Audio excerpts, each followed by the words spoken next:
Update lang po mga mamis tungkol dito sa gotohan ni Kuya Oliver sa San Juan, Batangas.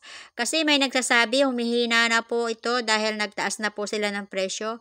Kaya watch nyo po yung video kong ito mga mamis. Ito po magpapatunay kung totoo ba ang mga bali-balita. Watch nyo po yung video kong ito mga mamis. Nung dumating kami dito ay 11:30 at napakarami na ang naghihintay. Sa loob ay wala ka nang makitang pwesto. Kaya itong kasama ko ay bumalik na, wala po siyang mahanap na upuan. Ang aga pa pero ubos na yung first batch. Ito daw po ay padalawang salang na 5 kaldero ulit kasi ubos na daw po yung una. Hanap na namin si Kuya Oliver. Siya talaga mismo ang nagtitimpla at nag-aayos ng kanyang goto.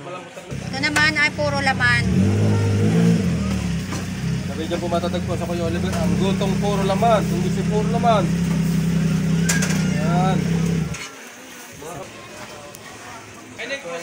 Yan, ito yung mga buto-buto. Ito naman yung mga laman. Kaya makakapili kayo dito kung gusto nyo puro laman. Kung gusto nyo may halong medyo buto-buto. Meron din balat. Kayo po ang mamimili dito mga mamis. Kaya masarap po dito yung pwede kayong mag-bonding with all your family, mga kids, sama-sama. Buong pamilya dito sa Oliver's Goto. Itong mga nakikita nyo mga mamis, ito ay nauna pa ito sila sa amin at kami ay pinapaantay ng 1 hour. So ibig sabihin sila ay 2 oras na silang naghihintay. Matikman lamang o matimusan ang napakasarap na goto ni Kuya Oliver dito sa San Juan, Batangas. Sa nakikita nyo po ay napakaraming tao. Ito po ay sila ay sa iba't ibang lugar sila nang galing. May galing Cavite, may galing Bulacan, may galing Pampanga. Ito ang boss ko. Galing kaming Pampanga. At wala pang bakante dahil punong-puno na, nauna sila. Kaya mag-aantay rin kami. Pagkatapos nila, saka pa rin kami kakain. Dito sa likod ay nilagyan na rin ng lamesa para maraming makakain. Taga saan po kayo, ma'am? Ano na masasabi nyo sa Oliver's Goto?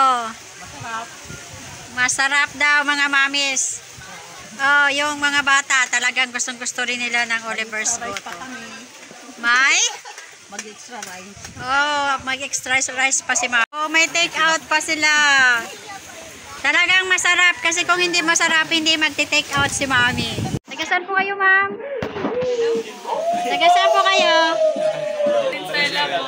Valenzuela, ang layo. Cora 2.0. Paki-subscribe na rin po. Talagang sulit ang ibabayan nyo dito, mga mamis. Napakasarap. Talagang super sarap. Sa halos 2 oras na pag-aantay, talagang gutom na yung mga tao. At sa wakas, naluto na rin o lumambot na ang goto ni Kuya Oliver. At noon pa lang kami nakakain. Siguro mga 2 o'clock na kami nakakain. Talagang antay talaga yung mga tao. Gusto lang talagang matikman ang kung gaano kasarap ang goto ni Kuya Oliver dito sa San Juan, Batangas. Kayo diya, baka hindi pa kayo nakapunta rito sa San Juan, Batangas. Punta na kayo din at tikman nyo na yung napakasarap na goto ni Kuya Oliver. Sa sabaw pa lang, sarap na sarap ka na. Kung kaya po ng budget ninyo, mayroong mamahalin, mayroong 1,100, may 1,300. Pero kung konti lang pera nyo, mayroon naman medyo mababa yung kanilang overload. Hindi ka lang mapapaisang rice, talagang mapapadalawa, 3 rice pa. Sa sobrang sarap ng Oliver's Goto. Kuya, ano naman masasabi po ninyo sa Oliver's Goto? Masarap. Sa halos 2 oras na paghintay, sa wakas makakakain na rin. Talagang nagtiis, makatikim lamang aring aking mga bossing ng goto ni Kuya Oliver. Lalo na pag may bawang mga mamis, talagang napakasarap. Punta na kayo din San Juan, Batangas para matikman nyo ang goto ni Kuya Oliver. Thank you po for watching mga mamis.